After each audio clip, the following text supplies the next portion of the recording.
A gente vai dar início à resolução de exercícios da GUI, que a gente havia combinado. Vai servir para a gente tirar algumas dúvidas que ficaram pendentes ainda em relação a esse conteúdo. Capítulo 8, página 7, são 4 questões, ou seja, vamos dividir em 4 vídeos para não ficar muito longo. Então, vamos lá. Para a gente resolver os exercícios, a gente vai precisar lembrar da fórmula da distância entre dois pontos. A distância entre dois pontos nada mais é do que a distância entre as coordenadas e cada coordenada ele nos dá um ponto. A gente tem, por exemplo, o ponto A e a gente tem XA, YA, e a distância que vai até B de XB, YB.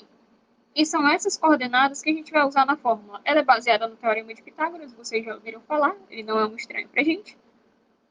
E a fórmula é raiz de a diferença entre os pontos marcados no x, ou seja, xb menos xa, essa distância, ao quadrado, mais a diferença também entre os y.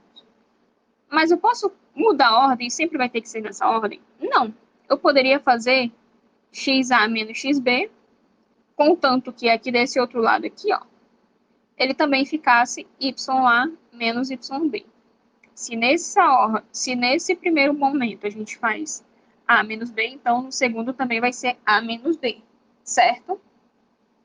Vamos lá dar continuidade agora. Vamos na questão 8.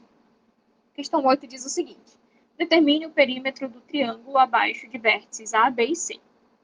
Vamos visualizar esse triângulo rapidinho. Ele é dessa seguinte forma. Se a gente for analisar, ele vai ficar meio tortinho assim, ó. A gente tem de A, os pontos A, B e C aqui, ó. Certo? A gente vai usar esse triângulo para a gente responder. A gente faz mais para visualizar. Então, vamos lá. Resolvendo a nossa questão. A gente tem o seguinte.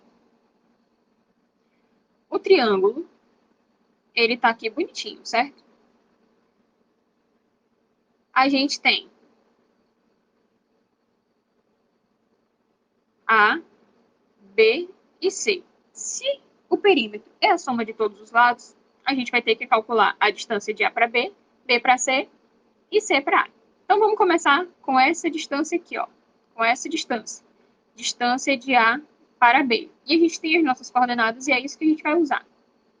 Então, vamos lá. Vai ficar menos 2, ou 2 menos 1 ao quadrado, baseado na fórmula que a gente viu no slide anterior, mais 3 menos 0. Observe, eu usei primeiro o x daqui, ó, 2, e depois, na mesma posição, usei o y. Tudo isso ao quadrado. Isso vai ficar DAB, raiz de 2 menos 1, 1 ao quadrado, mais 3 menos 0, 3. Isso vai me dar o quê? Distância de A para B igual a raiz de 1 mais 9. Distância de A para B, raiz de 10. Guardar essa informação, porque a gente já sabe a medida deste lado aqui, ó.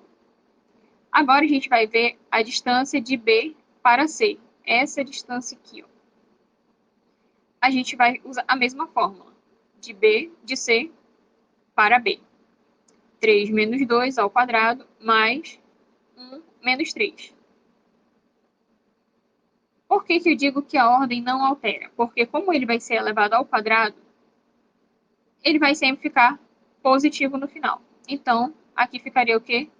Menos 2 ao quadrado. Não esquecendo o que, se o resultado for negativo, ele vai continuar dentro do parêntese, porque aí ele sai positivo. Logo, a distância de B para C é raiz de 5. Pronto, temos uma segunda medida aqui, ó.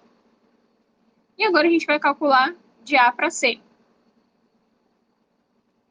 Ele vai ficar como? Vou fazer aqui, ó. C para A, 3 menos 1 ao quadrado, mais 1 menos 0 ao quadrado. Isso me dá o quê? Distância de A para C, raiz de 2 ao quadrado mais 1 ao quadrado. Eu vou ter raiz de 4 mais 1, encontramos um raiz de 5 também. Isso quer dizer que isso é um triângulo isósceles, tem dois lados iguais. Só que ele quer o quê? Ó? Atenção, ele quer o perímetro. O perímetro é o quê? A soma de todos os lados. Então, eu vou somar raiz de 5 mais raiz de 5 mais raiz de 10. Isso vai me dar o quê? 2 vezes raiz de 5 mais raiz de 10. Posso fazer mais alguma coisa? Não. Somente isso. Gente, essa questão a gente resolveu na sala, então não tem por que ter dúvida, certo? Então, gente, espero que tenha ficado claro isso daí. Qualquer coisa, no próximo vídeo a gente tenha mais uma questão, certo? Então, belezinha e até mais.